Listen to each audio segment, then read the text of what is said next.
pada pasien, bisa memanggil pasien, Pak, Pak, untuk yaitu bisa menggunakan AVPU, alert, vital, pain, atau unconsciousness, tidak adanya kesadaran. Untuk di sini kesadarannya bagaimana ya dokter? Sebentar ya. Oke. Pasien ini alert. Oh, baik. Penderita berteriak-teriak. Penderita berteriak-teriak. Berarti untuk penderita berteriak-teriak, airway clear. Selanjutnya kita lanjut ke breathing. Untuk breathing, sebelumnya kita juga lakukan pasang pulse oximeter terlebih dahulu. Kita pasang pulse oximeter, lalu kita cek pulse oximeternya, saturasi oksigennya berapa nggak dokter? 90%. Untuk pulse oximeternya, saturasi oksigennya 90%.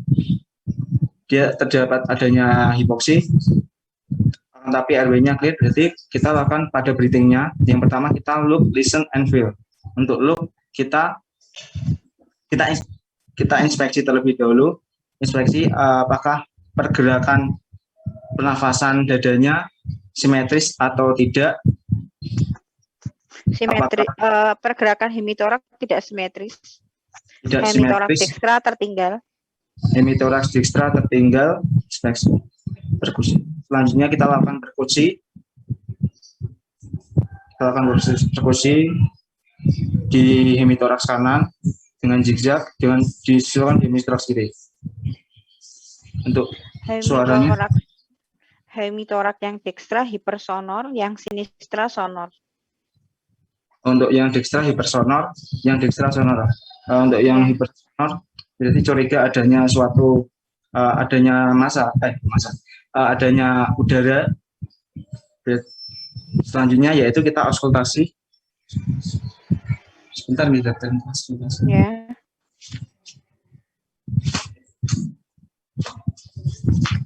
Untuk auskultasi kita lakukan pada hemitoraks kanan dan hemitoraks kiri, bahkan zigzag. Untuk suara auskultasinya dokter? Suara nafas hemitoraks, suara nafas hemitoraks dekstra menghilang, suara nafas hemitoraks kiri vesikuler. Hemitoraks kanan. Oke, baik. Untuk suara nafas hemitoraks kanan menghilang, hemitoraks kiri vesikuler. Selanjutnya setelah kita perkusi auskultasi, sebelumnya kita pada inspeksi kita ditemukan adanya jejas pada toraks pada hemitoraks bagian kanan. Dicurigai terdapat adanya suatu dari mana kamu tahu ada jejas di hemitoraks kanan? Mohon maaf, saya belum. Berarti belum untuk inspeksinya apakah ada jejas dokter? Tadi. Nah, terdapat hematom atau kontusio pada hemitoraks dekstra. Ukurannya 4x2 cm. Oke, berarti adanya suatu jejas pada hemitoraks kanan. Selanjutnya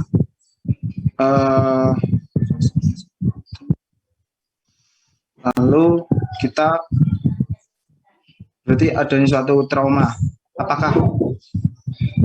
Apakah jejas berarti adanya suatu trauma tumpul pada hemitoraks kanan. Selanjutnya yaitu kita cek sirkulasinya. Untuk sirkulasinya kita lakukan yaitu tekanan darahnya, apakah adanya akral dingin, dan juga apakah adanya tanda-tanda shock ya. Apakah adanya tanda-tanda shock, yaitu tekanan darah, akral dingin, lalu nadinya. Untuk tekanan darahnya bagaimana nih dokter? Untuk tekanan darahnya, sebentar. Tekanan darah, kok nemu ya?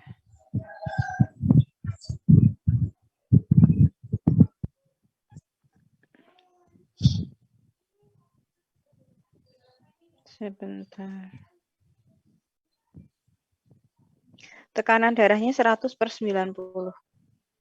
Baik, untuk tekanan darahnya 100/90, berarti di bawah normal. Selanjutnya untuk nadinya dokter, kita bisa cek di arteri radialisnya. Nadinya 90 kali per menit. Nadinya 90 kali per menit. Lalu untuk isi tegangan nadinya dokter? Kurang. Setelah itu untuk apakah adanya akral dingin dokter? Iya.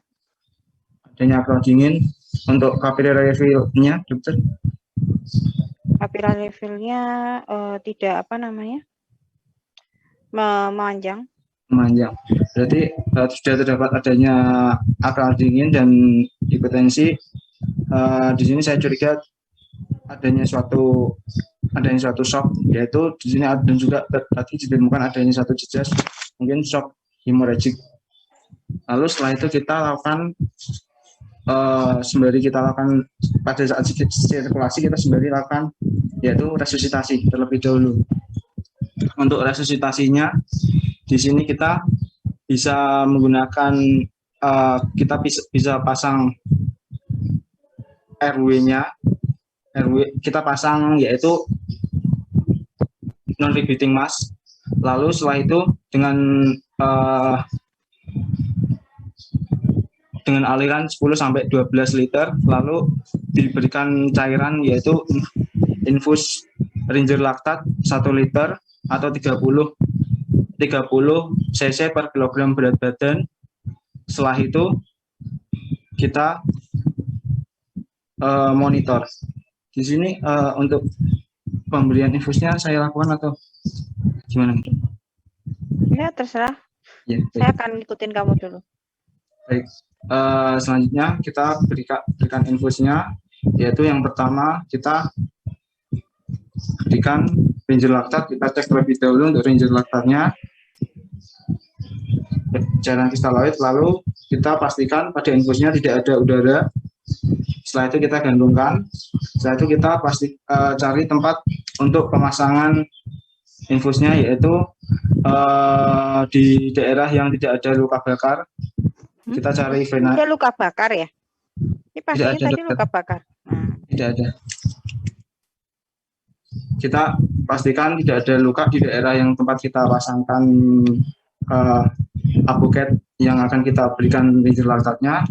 Lalu kita berikan povidone iodine. Setelah kita berikan povidone iodine, lalu kita tanggup lubang. Setelah itu kita pasangkan IV apoket. Kita tusuk, lalu setelah kita tusuk, kita tarik. Untuk aboketnya kita tinggalkan, untuk jarumnya kita tarik. Setelah itu kita pasang saluran Ringer laktat tadi yang sudah kita tutup ke dalam. Sebelumnya duk lubangnya kita lepas terlebih dahulu, lalu kita pasangkan Ringer laktat dan tadi di iPad, lalu kita fiksasi. Selain itu setelah 1 liter kita monitor dan juga kita berikan bisa darah atau transfusi darah tergantung golongan darahnya. Lalu kita juga bisa berikan untuk memonitor, kita berikan kateter urin, yaitu dengan cara yang pertama kita lakukan persiapan terlebih dahulu, yaitu dari kateter urinnya, spet, terus gel. Lalu kita pertama berikan povidone iodine pada penisnya pasien. Setelah kita berikan povidone iodine, lalu kita berikan duk lubang, lalu kita buka urinnya. Sebelumnya kita disinfeksi, yaitu dengan campuran gel sama lidocaine 2%. Lalu setelah itu kita spet, kita masukkan, lalu kita masukkan kateter urin ke dalam penis pasien. Setelah itu sampai adanya keluar cairan urin dan sebelumnya kita tampung oleh bengkok, lalu kita tutup sementara untuk kita tutup, lalu kita spet kateter urinnya dengan biar gelembung untuk terfiksasi, lalu setelah itu kita salurkan di ampul bag atau bag urin bag. Lalu kita monitor sampai untuk normalnya dewasa yaitu setengah sampai 1 liter per jam. Setelah kita pasang, kita lakukan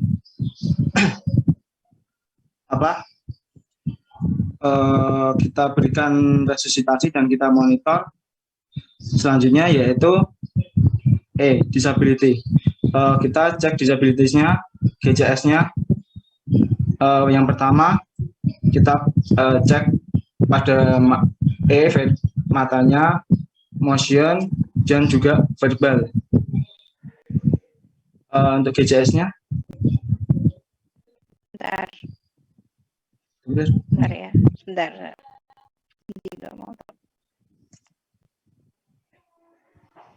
GCS-nya E4, M6, V5. GCS-nya E4, M6, V5. V5. Berarti untuk GCS-nya dia masih normal 15. Terus untuk pupilnya kita cek juga. Pupilnya kita cek apakah adanya refleks cahaya, apakah adanya pupil yang pupil dilatasi atau anisokor.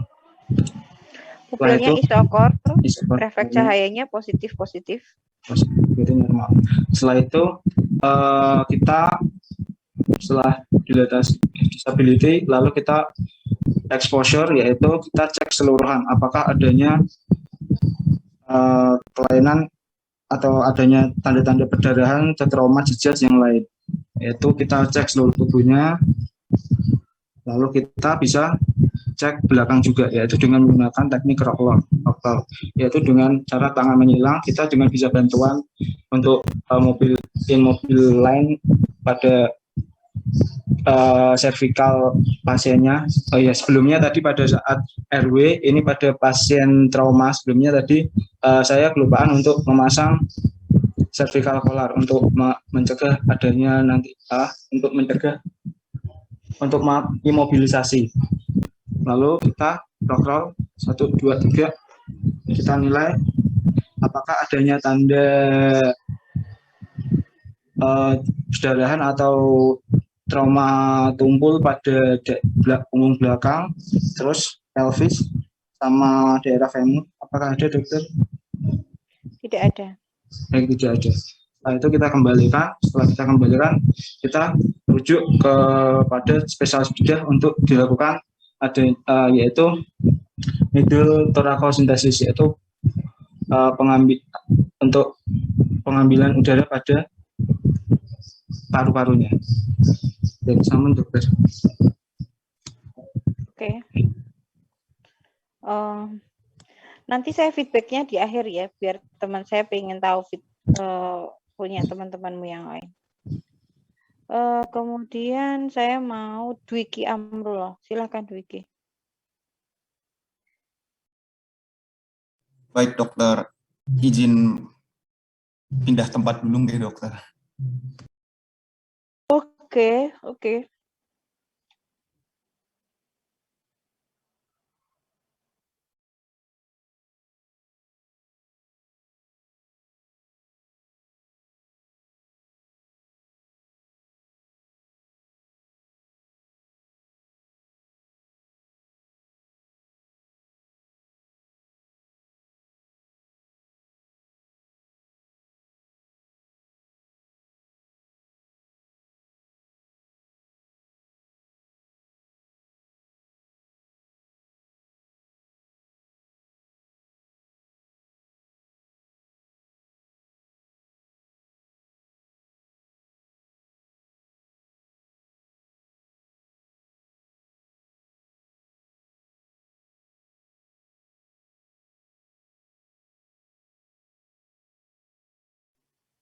Vicky belum? Sudah dokter, ini sebentar izin menyalakan.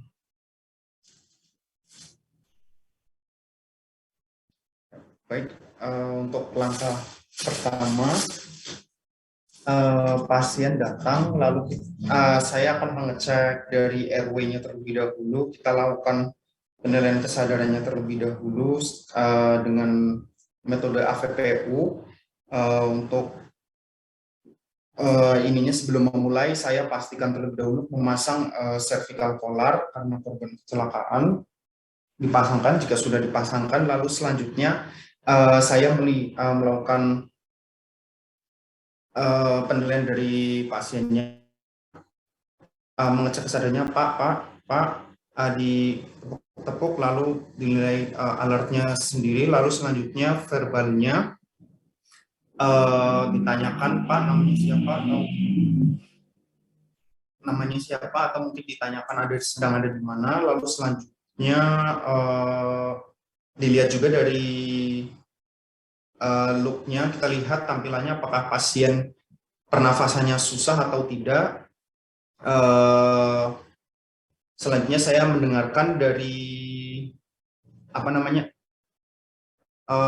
pasiennya apakah ada suara tambahan atau tidak seperti snoring, gurgling, atau hoarseness. Lalu selanjutnya saya untuk merasakan dari hembusan nafasnya apakah ada nafasnya teraba atau tidak. Lalu selanjutnya saya mengecek juga dari tracheanya apakah ada deviasi atau tidak.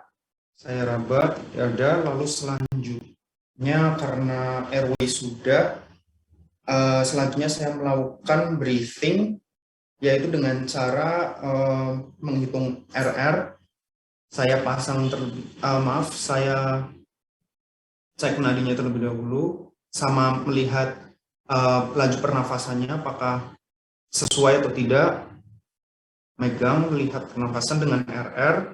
Jika sudah dapatkan RR-nya, lalu selanjutnya saya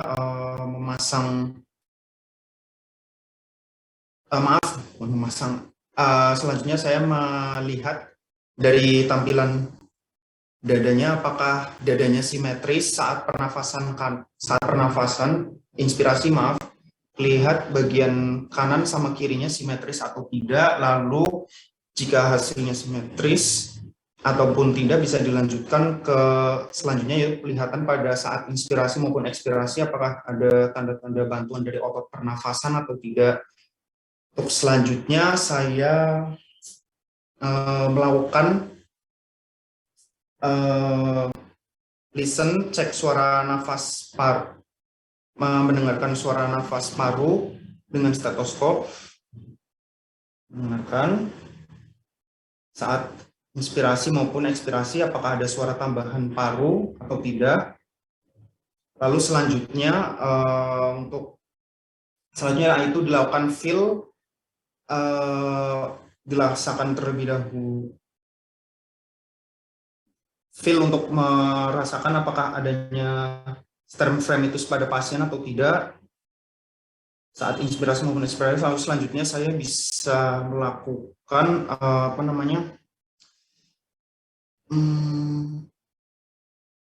perkusi untuk mengetahui apakah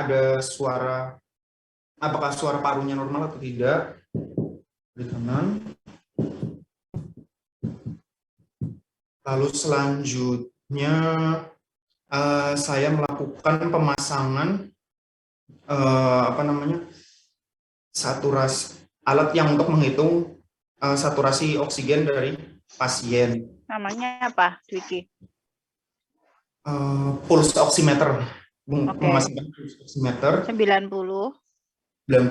Lalu jika sudah dipasang, selanjutnya saya melakukan circulation. Kamu nggak mau tanya hasilnya? Oh enggak, untuk hasil dari dari awal yang palpasi, apakah di temukan adanya sternfremitus atau tidak nggih dokter sama waktu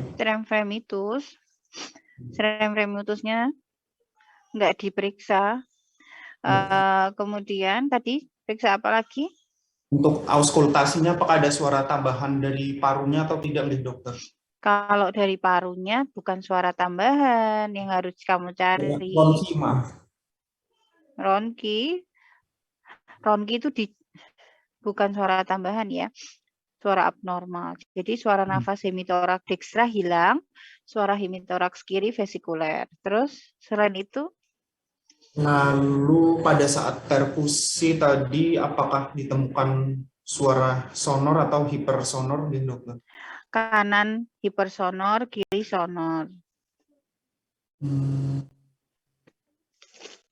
Lalu tadi untuk SPO2-nya, ininya berapa nggih dok? Tadi SPO2-nya 90. Oh ya 90. Sebelumnya tadi waktu awal-awal pernafasannya apakah pasiennya mengalami kesulitan bernafas nggih dokter? Kayak ada retraksi otot pernafasan? Untuk di toraks itu ada distress respiration, ada pemakaian otot tambahan. Terus apa lagi? Mau tanya apa lagi? Untuk RR-nya dokter? RR-nya 36 kali per menit. 36 kali per menit. Lalu untuk simetris dada kanan dan kiri saat inspirasi maupun ekspirasi dokter? Tidak simetris, yang kanan tertinggal. Kanan tertinggal.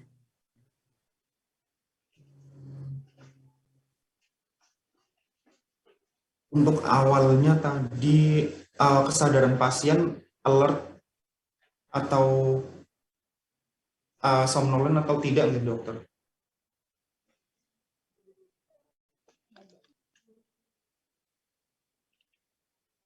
Isi dokter untuk kesadaran pasien, apakah pasiennya sadar atau tidak nih dok? Kalau pasien berteriak-teriak berarti gimana?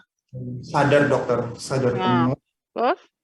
Berarti untuk look-nya berteriak-teriak sedikit agitasi nggih dokter berarti. Pada saat pengecekan gimana? Kayaknya sudah tadi dokter untuk untuk listen dokter tadi adakah suara snoring, hoarseness ataupun nggak ada. Gurgling? Tidak ada. Nggak ada. Berarti airway-nya clear untuk untuk feel-nya apakah ada deviasi trakea nggak dokter? Bentar. Tidak ada deviasi trakea. Oh, tidak ada. Oh, ada deviasi trakea ke kiri. Oh, kiri. Deviasi trakea kiri.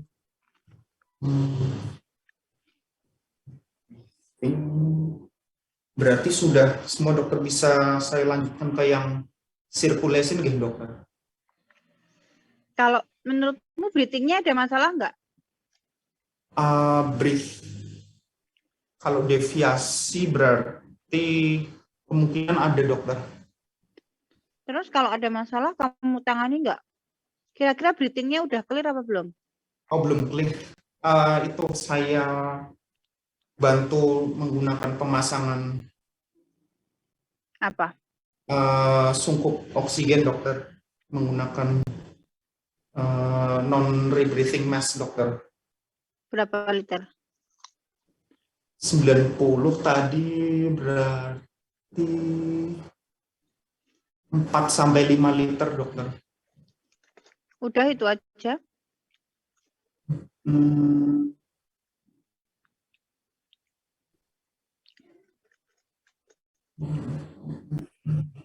Udah? Iya dokter. Ya udah, terus. Selanjutnya nanti untuk biar teman-temanmu yang lain berpikir ya. Terus? Untuk circulation-nya saya pasang alat tensi terlebih dahulu, lalu dicek tekanan darah. Untuk tekanan darahnya berapa nih dokter? Tekanan darahnya 100/90. 100/90. Stadium. Lalu saya cek dari nadinya. Untuk nadinya berapa? Nadinya 120. 120 kali. Oh, nadinya 90 kali. Nadinya 90 kali nih, dokter. Ya. Untuk selanjutnya, pasien saya cek untuk mengetahui apakah ada tanda-tanda shock dengan cara memegang sekitar akralnya. Maaf, Akral ekstremis dingin. atas sama bawah ditemukan akral dingin. Lalu untuk saya mengecek capillary refill-nya dari kuku pasien. Saya pencet lalu lepaskan. Untuk capillary refill-nya berapa, dokter? Waktunya apakah? Nggak ada sih. Nggak ada, tidak dapatkan. Lalu selanjutnya mengecek apakah ada tanda-tanda sianosis atau tidak dari pasien. Iya, ada. Ada di sekitar mana nih, dokter? Sekitar muka. Oh, di sekitar muka ada sianosis. Lalu pasien berarti didapatkan tanda-tanda shock, kemungkinan shock hemoragik berarti. Untuk selanjutnya saya melihat circulation sekitar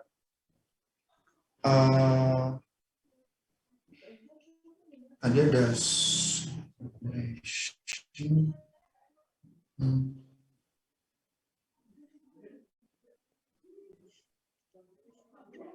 Sianosis Oh iya, saya lakukan pemberian resusitasi cairan dengan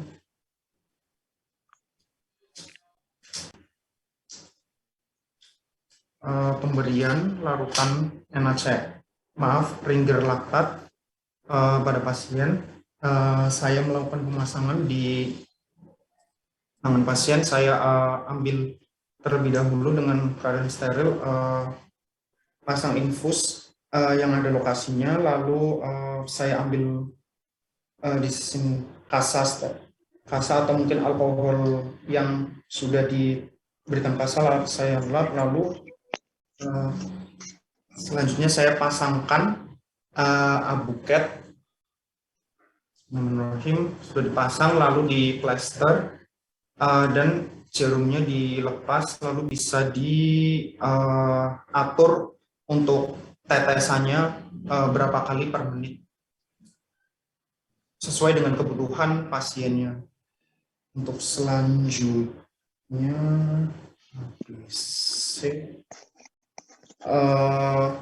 oh ya, pasang ini apa namanya,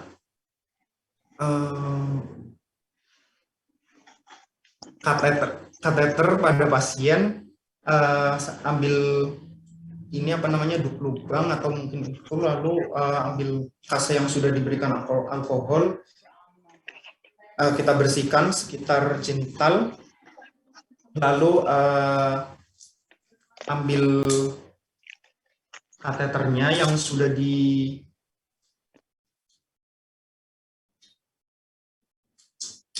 dengan jelly,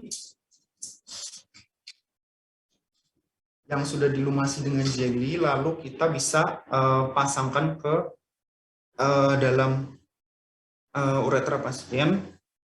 Lalu jika sudah sesuai apa namanya, sesuai dengan sudah masuk, kita bisa pasangkan dengan plester, lalu bisa disalurkan ke tempat atau dikantongkan di sebelah kasur. Lalu jika sudah pasang kateter, selanjutnya melakukan cek disabilitas dari pasien. Yang pertama, mengecek dari GCS terlebih dahulu, dari AI-nya dari I-nya terlebih dahulu. I-nya lalu jika sudah kita bisa melakukan cek movement lalu verbal. Untuk GCS-nya didapatkan hasil berapa nih dokter?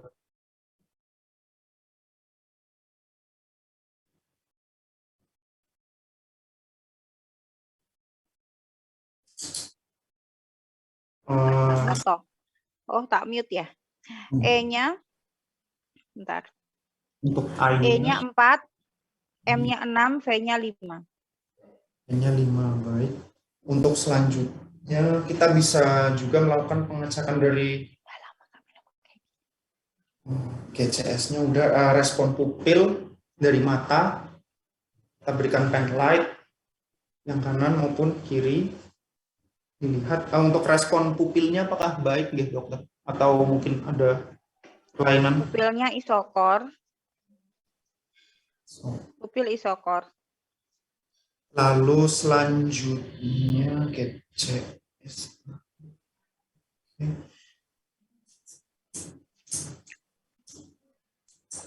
Oh ya, selanjutnya yang terakhir exposure.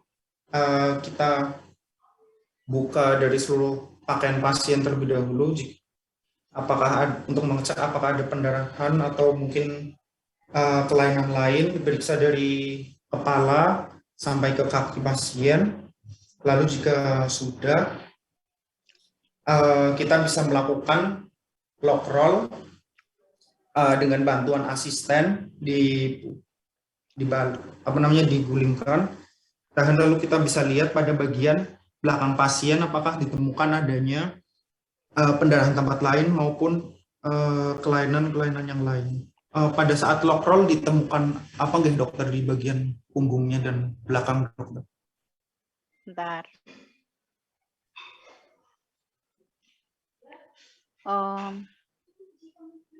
Tidak menunjukkan adanya perdarahan abdomen. Pelvis juga tidak ada perdarahan. Tidak ada perdarahan. Baik, jika sudah bisa dibaringkan kembali. Lalu untuk pasiennya berarti bisa dilakukan evaluasi kembali. Mungkin Pak sudah dokter. Oke. Sekarang saya mau tanya dulu ke teman-teman. Kira-kira dari yang dilakukan oleh Zul, sobat tadi Zul sama Dwiki, kira-kira ada nggak sesuatu yang fatal yang tidak dilakukan? Izin menjawab dokter. Ya, gimana Radit? Mungkin tadi kalau misalkan tidak salah selama pemeriksaan itu dari pemeriksaan fisik saat auskultasi kan untuk hemitoraksnya itu suaranya ada yang menghilang ya dokter. Oke, yes. Terus? Kalau setahu saya kalau misalkan menghilang itu nanti ada indikasi buat terjadinya pneumotoraks dokter. Oke, terus? Berarti kalau misalkan pneumotoraks itu dilakukan torakosintesis nggak dokter? Pneumotorak atau pneumotorak kira-kira menjadi kegawat daruratan enggak? Atau ada lagi yang lebih gawat dari pneumotorak? Kalau tension pneumotorak. Tension pneumotorak. Apa ciri yang membedakan antara pneumotorak dengan tension pneumotorak, Radit? Kalau misalkan setahu saya, kalau misalkan tension pneumotoraks itu nanti dia ada tadi dokter dari suara hemitoraksnya itu ada yang menghilang, kemudian ada rasa nyari di dada dokter. Enggak, yang paling khas itu pneumotorak biasa. Yang khas bahwa oh ini ternyata tension apa yang nggak bisa diganggu gugat. Karena kalau pneumotorak aja dia nggak gawat-gawat amat, boleh WSD aja. Mungkin deviasi trakea dokter. Oke, deviasi trakea. Maka dari tension pneumotorak harus diubah menjadi apa, Radit? Yang dari tension jadi simple nggak dokter? Ya, dari tension ke simple pneumotorak. Maka apa yang dilakukan, Radit? Tadi nggak dokter yang torakosintesis itu nggak dok? Apa? Needle Needle torako. torakosintesis dokter. Ada di ICS berapa? Kalau misalkan pada dewasa berarti di ICS 5, kalau misalkan pada anak-anak di sela ICS 2 gitu. Yakin? Emang ada bedanya antara anak-anak sama dewasa? Needle torakosintesis loh, bukan WSP loh. Oh enggak dokter, berarti di ICS 5 enggak dokter? Sela ICS 5 enggak dokter. Terus yang bagian mana? Di kitab yang Safe Triangle itu enggak dokter. Ya. Terus? Enggak dokter.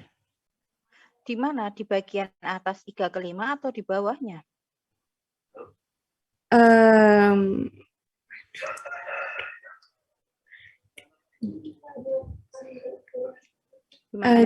Di sela kan sela IGA 5. Sela IGA 5 tuh antara IGA 5 dengan IGA berapa?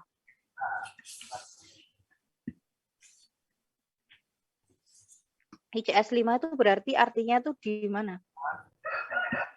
Di IGA kelima gitu.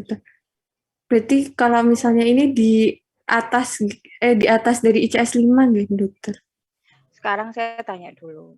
ICS 5 itu antara klavikula 5-6 atau 4-5?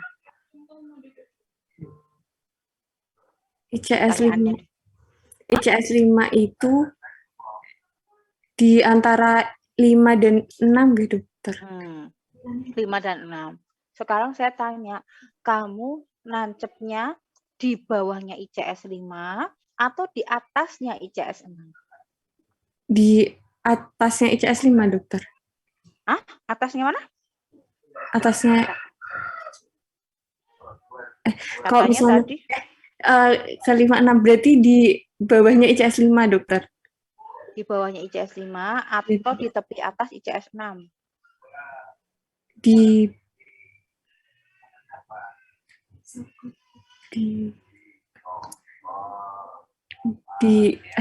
ICS 5 itu kan berarti di antara 5 dan 6. Berarti di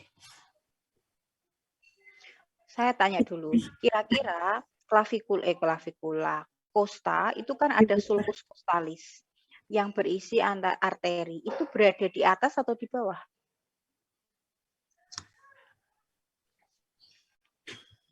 Di tepi atas dari kosta atau tepi bawah kosta? Di tepi atas dokter. Mosok. Tepi bawah kosta, sehingga kalau kita melakukan penusukan sebaiknya itu di tepi atas dari kosta 6. Oke dokter. Oke, tadi kan saya mengetes kamu. Antara dewasa dengan anak beda nggak? Harusnya beda nih dokter berarti. Beda. Jadi kalau ditanya gitu jangan goyah. Oke dokter. Anak-anak di ICS berapa? Berarti kalau anak-anak di ICS 2 dokter, kalau dewasa di ICS 5. Oke. Tapi dia di Angulus Ludovici, ya, di midclavicula kanan. Oke dokter. Sekarang saya ingin Radit melakukan pemeriksaan. Tadi dari 2 temanmu selain hal yang kegawat darurat tadi. Jadi begini adik-adik. Kalau adik-adik berikan oksigen, circulation, tapi kegawat daruratannya kamu nggak tangani, tadi misalnya Dwiki ngasih oksigen 5-6 liter, padahal pasien ini tension. Kira-kira apa yang terjadi?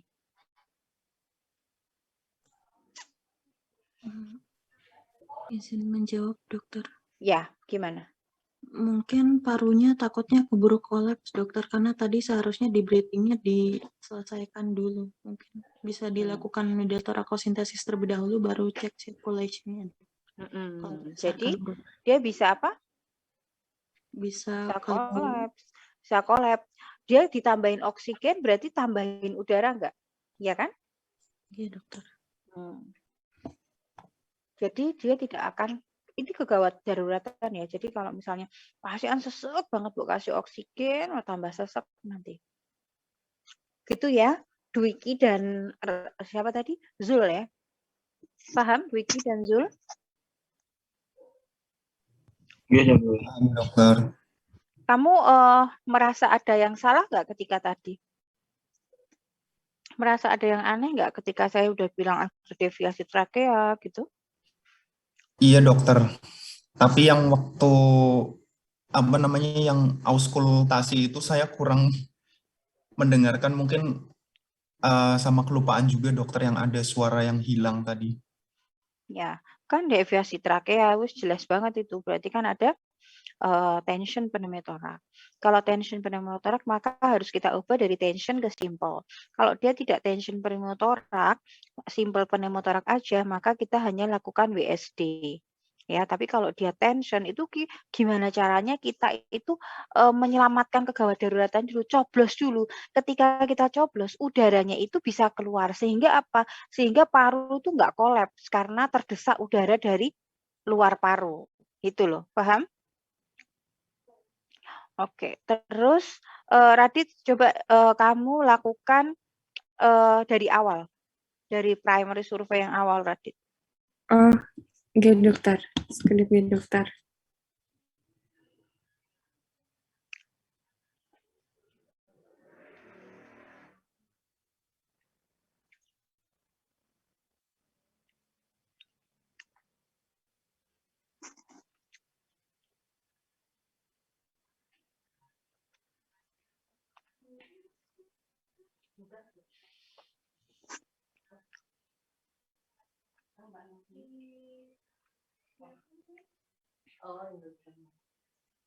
Ya, udah kelihatan Radit. Sampai kelihatan ya dokter? Ya, sudah. Sebentar ya dok.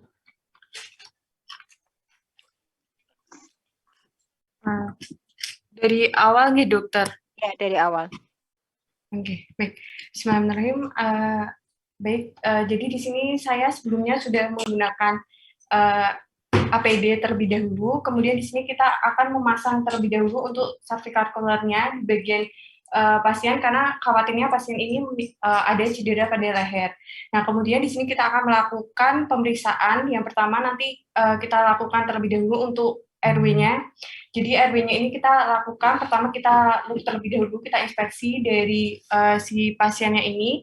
Jadi nanti kita lakukan mulai dari kita cek terlebih dahulu untuk kesadarannya. Di sini pasiennya tadi itu teriak-teriak, kemudian di sini nanti kita cek juga di sini apakah terdapat adanya pernafasan yang cuping hidung.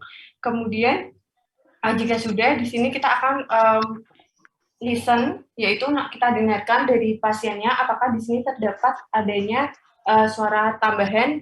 Tidak ada suara tambahan. Baik, jadi di sini dari pasien ini tidak ditemukan adanya suara tambahan.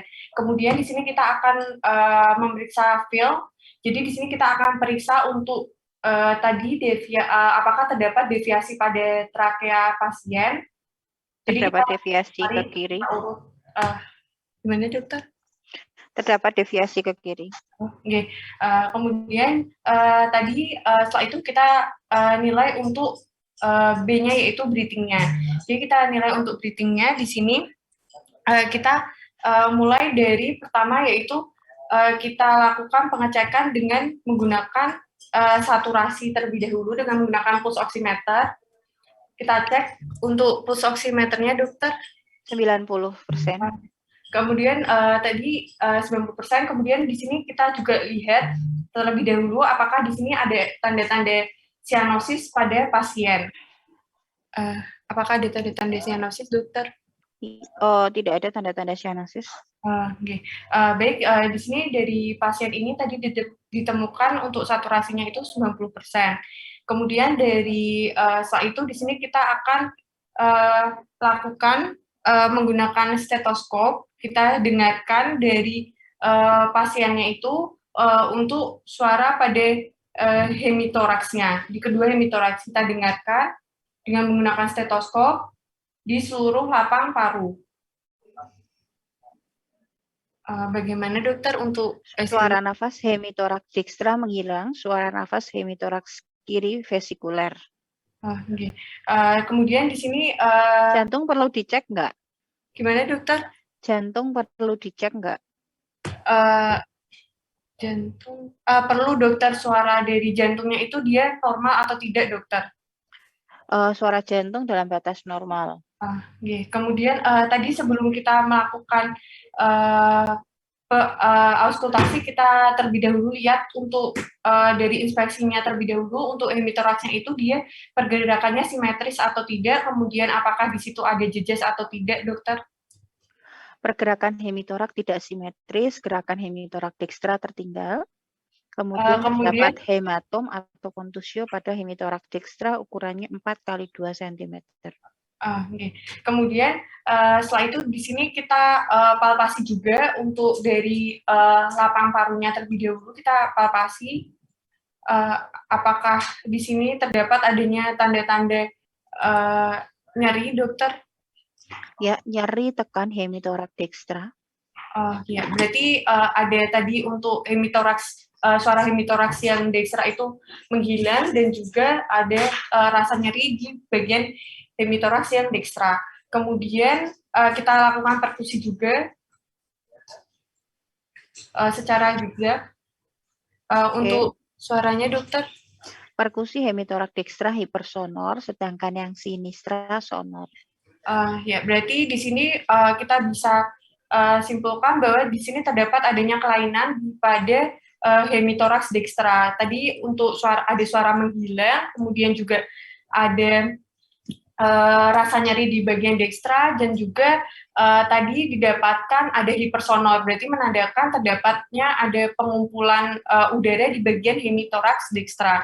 Jadi di sini kita bisa, tadi juga ditemukan ada deviasi trakea, berarti di sini menunjukkan bahwa pasien ini, oh iya dokter, untuk RR-nya dokter, mohon maaf. 36 kali per menit. Oh iya, jadi RR-nya ini juga dia ada mengalami peningkatan. Nah, berarti di sini ada tension pneumotoraks, karena juga tadi ditemukan deviasi, kemudian juga ada tachypnea.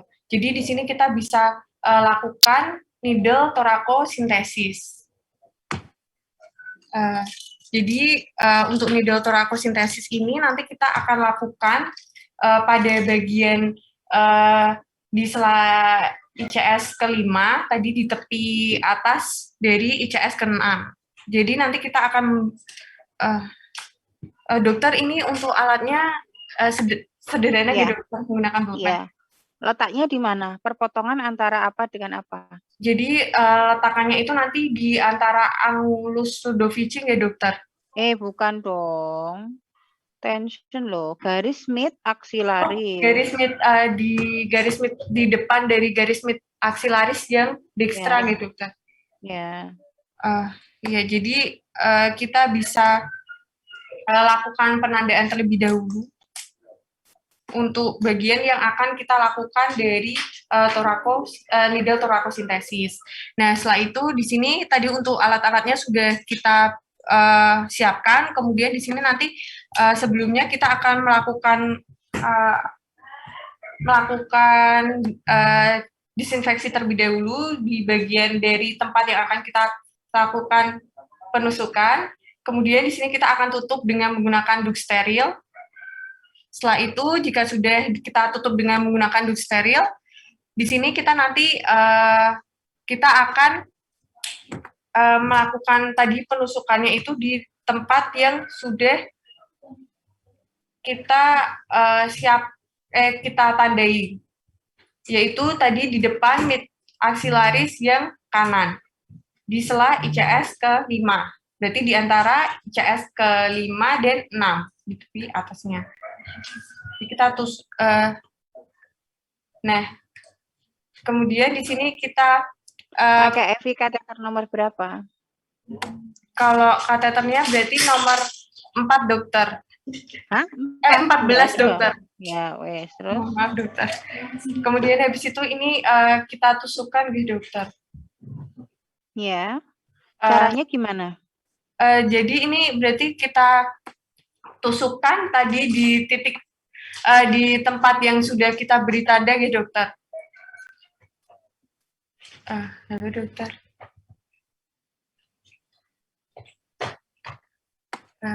Dokter, Assalamualaikum.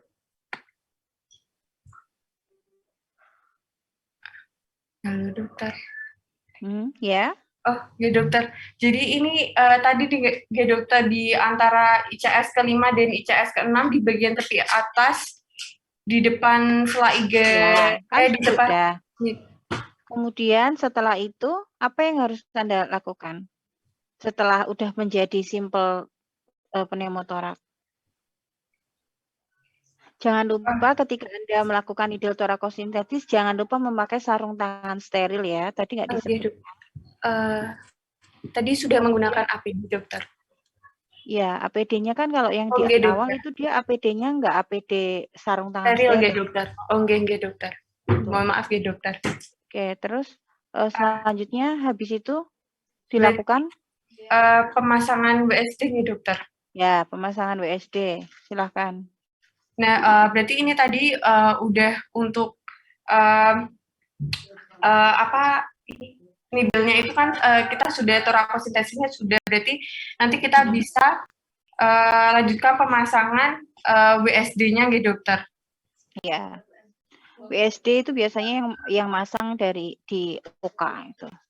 Yang penting kan kegawat daruratannya kita melakukan needle thoracosintesis gitu ya. Oke, kemudian lanjut ke habis breathing terus.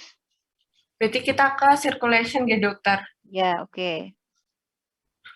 Jadi untuk circulation-nya berarti nanti kita lihat di sini untuk nadinya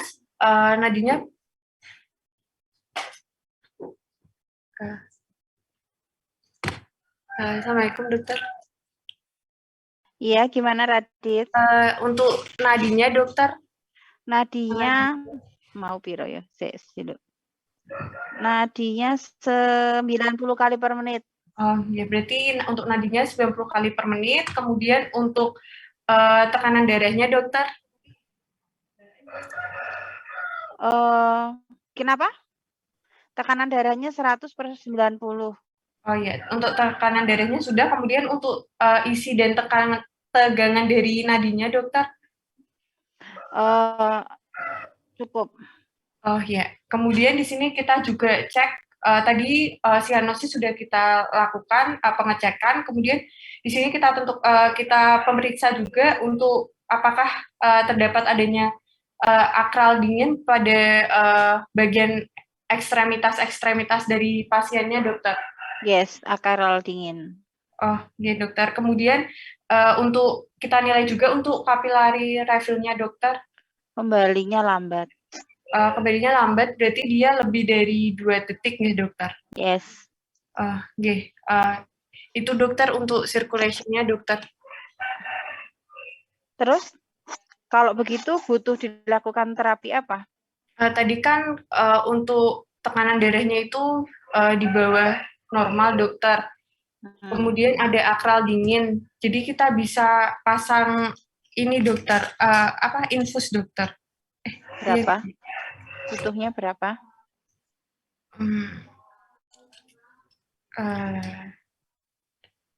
Berarti butuhnya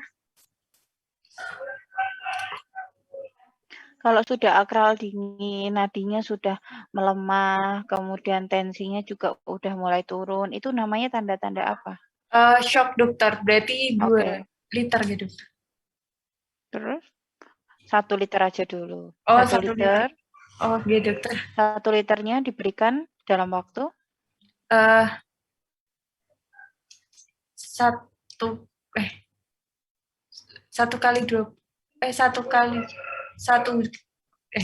diguyur ya. Jadi gini, di loss gitu loh, loss clamp gitu loh. Oh, iya dokter. Terus? Sudah dokter, berarti kalau misalkan dari circulation-nya sudah dokter. Kamu dari circulation hanya pasang infus saja, nggak butuh apa-apa? Kateter dokter. Hanya kateter? Yang lain gimana? Infus dan kateter dokter. Ya, maksudnya ketika pasang infus, nggak ada yang ingin kamu ambil lagi?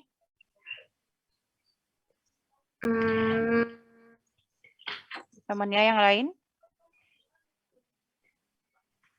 Pas kamu nusukkan jarum infus, itu kan darah keluar. Apa yang akan kamu lakukan?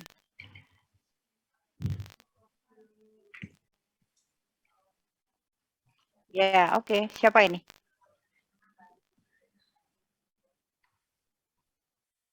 Oke, gimana, Put?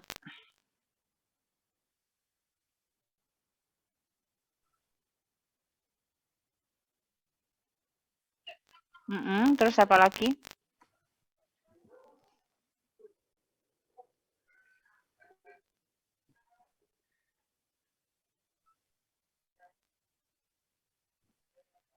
Mm-mm.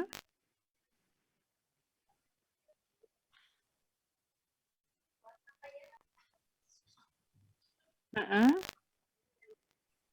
Sehingga butuh apa? Butuh cek apa?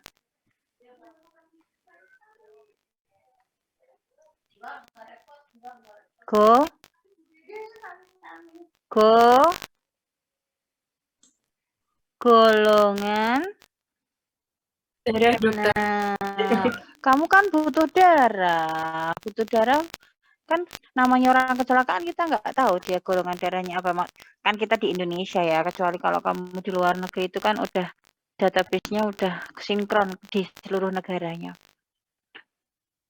Kemudian, tadi kamu melihat bahwa saturasi oksigennya 90%. Kira-kira butuh cek apa?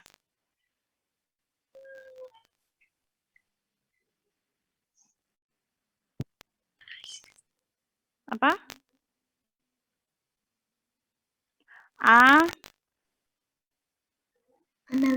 Analisis gas darah. Analisis gas darah, karena kita mau cek ya kondisi darahnya itu bagaimana. Oke, kemudian setelah itu apa yang kamu lakukan?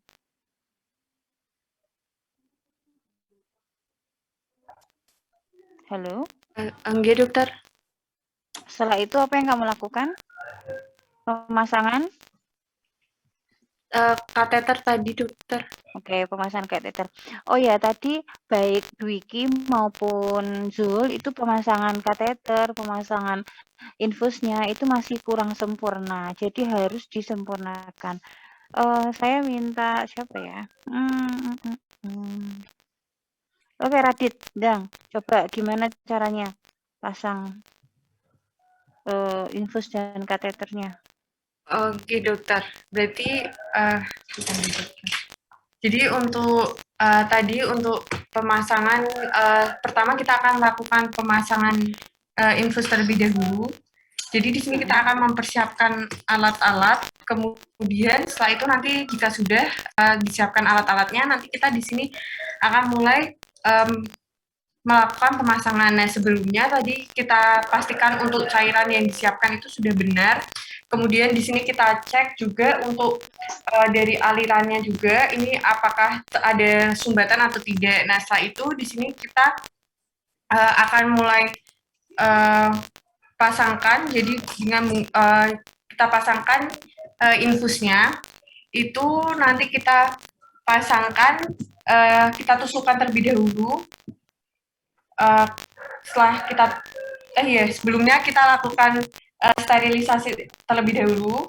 Setelah itu jika sudah kita bisa lakukan pemasangan infus. Nah, di sini kita cek itu yang keluar apakah ada darah yang keluar. Nah, jika sudah ada darah yang keluar, nanti kita bisa cabut dari bagian jarumnya. Nah, jadi jika sudah nanti kita bisa sambungkan dari IV cat-nya, abu cat-nya ke bagian selangnya. Sudah nggak, dokter?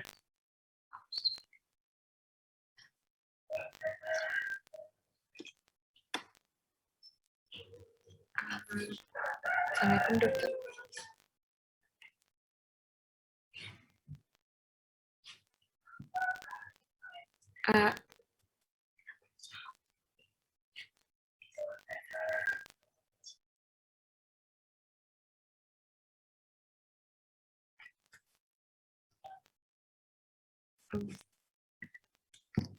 Sudah. Jadi kalau misalkan sudah kita pasang dari dari selang dan lain-lainnya, udah kita sambungkan, kita bisa lepaskan dari duk dan juga kita fiksasi. Sudah dokter, kemudian kita bisa lanjut tadi untuk pemasangan dari kateternya. Jadi untuk kateternya ini kita siapkan terlebih dahulu untuk alat-alatnya.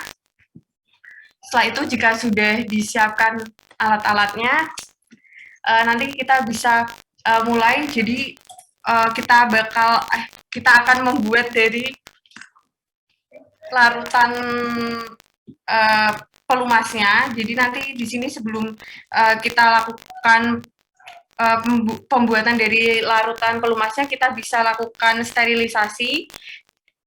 Jika sudah kita diteruskan Radit, maaf ya saya ditelepon. Oke, lanjut. Oke, dokter. Jadi ini kita bisa lakukan sterilisasi terlebih dahulu, kemudian kita pasang dari duk lubang, kemudian tadi kita sudah membuat adonannya. Jika sudah, kita akan setelah kita pasang dari duk lubangnya, kita bisa masukkan dari kateternya. Jadi kita masukkan, ini propernya kateternya, jadi kita masukkan kateternya itu gentle, secara perlahan namun gentle, kita pasangkan secara perlahan nanti sampai pangkal dari kateternya itu masuk.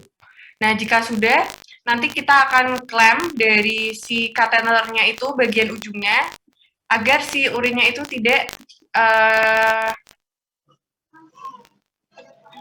kita klem. Nah, setelah itu jika sudah, nanti setelah kita klem agar si urinnya itu tidak keluar terlebih dahulu, terus nanti kita akan kembangkan dari si balon kateternya dengan menggunakan aquades. Jadi kita kembangkan dari balonnya. Setelah itu jika sudah, nanti kita lakukan fiksasi dari kateternya. Nah, kita bisa fiksasi. Setelah itu jika sudah, kita bisa lepaskan dari duk lubangnya. Nah, jika sudah dilepaskan, tadi sebelumnya juga jangan lupa untuk klemnya itu dibuka jika sudah dipasangkan ke urin bag. Kemudian nanti kita lakukan monitoring. Sampun, dokter.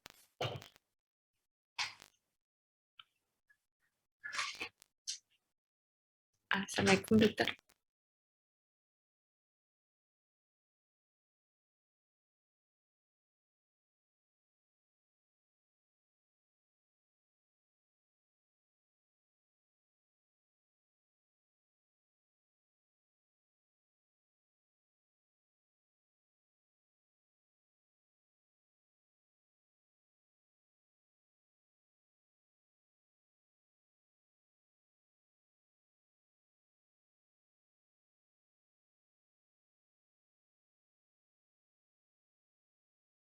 Oke, Radit, gimana Radit?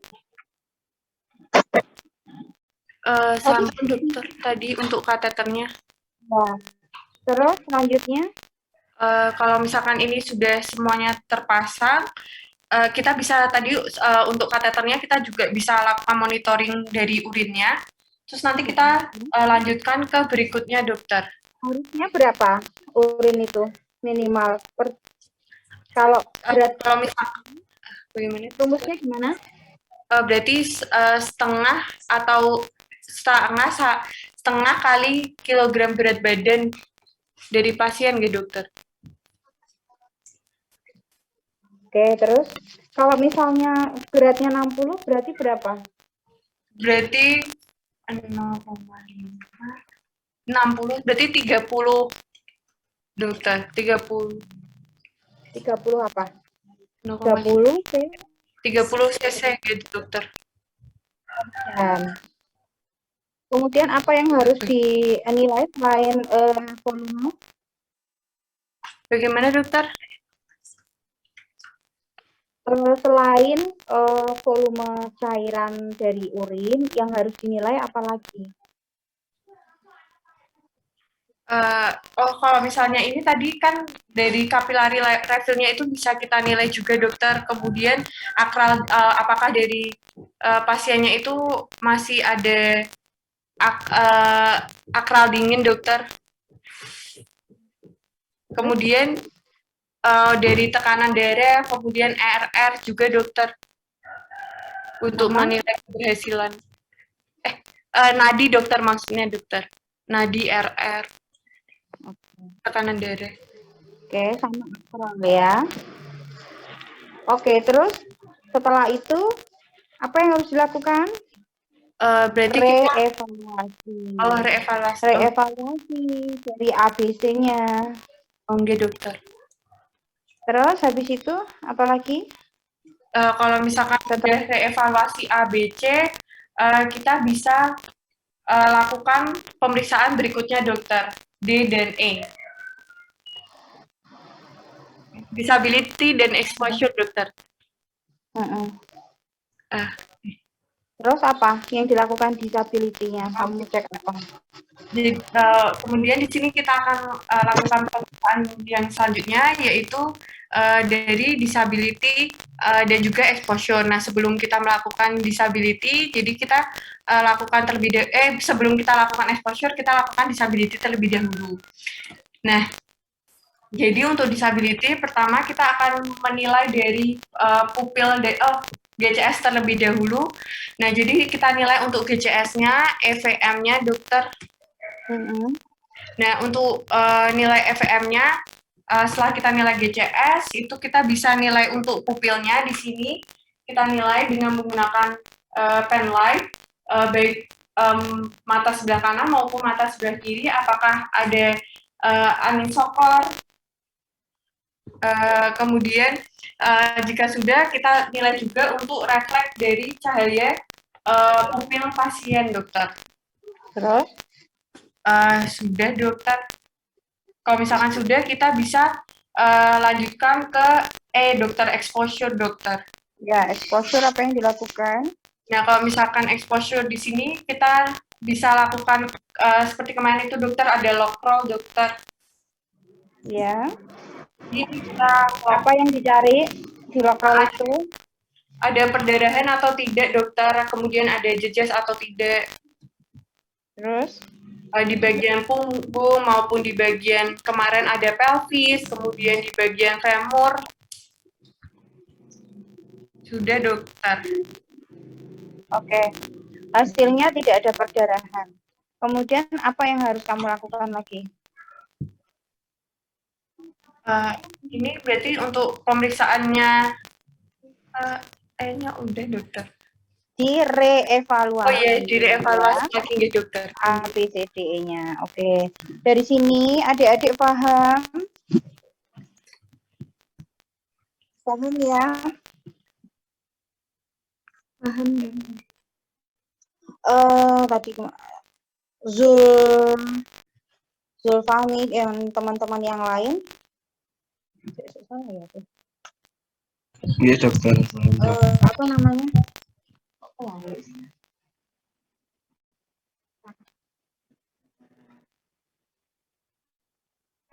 Jadi yang perlu adik-adik perhatikan adalah kegawat daruratannya. Jadi kalau misalnya kegawat daruratannya apa, berarti kan dia nggak clear tuh. Maka harus di-clearkan dulu. Jangan A belum clear langsung ke B, B belum clear langsung ke C. Itu yang perlu diperhatikan ya. Paham? Oke, dari saya begitu saja. Kita tutup skill pada siang hari ini dengan bacaan hamdalah dan doa kafaratul majelis. Alhamdulillahirrahmanirrahim.